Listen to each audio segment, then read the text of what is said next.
ছায়াশরীর প্রথম পর্ব। রাতের নিস্তব্ধতা যখন কান ফাটানো চিৎকারের চেয়েও ভয়ঙ্কর হয়ে ওঠে, অয়ন তখন বুঝতে পারল সে ভুল পথে ঢুকে পড়েছে। ঘড়ির কাঁটা রাত দুটোর ঘর ছুঁই ছুঁই। উত্তরের কনকনে হিমেল হাওয়াটা আজ যেন হাড়ের মজ্জা পর্যন্ত কাঁপিয়ে দিচ্ছে। অয়নের পুরনো সেডান গাড়িটা কুয়াশার ঘন চাদর চিরে এগিয়ে চলছে। উইন্ডশিল্ডের ওপর ওয়াইপার দুটো একঘেয়ে শব্দ করে জল ছড়িয়ে দিচ্ছে। যদিও বৃষ্টি নেই, আছে শুধু ভ্যাপসা আর্দ্রতা আর এক অদ্ভুত কুমুট ভাব। অয়ন পেশায় একজন ইনভেস্টিগেটিভ জার্নালিস্ট। মাস তিনেক আগে ঢাকার এক প্রভাবশালী ব্যবসায়ীর নিখোঁজ হওয়া নিয়ে সে কাজ করছিল।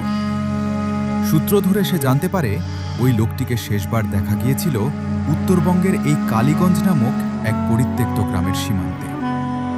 এলাকাটা নিয়ে অনেক মুখরোচক গল্প প্রচলিত আছে। কেউ বলে ওখানে রাতে পথ হারানো মানেই কোনো এক আদিম অতৃপ্ত আত্মার জালে আটকে পড়া। অয়ন এসবে বিশ্বাস করে না, কিন্তু আজকের রাতটা তাকে ভাবিয়ে তুলছে। সম্পূর্ণ অংশ কমেন্ট বক্স।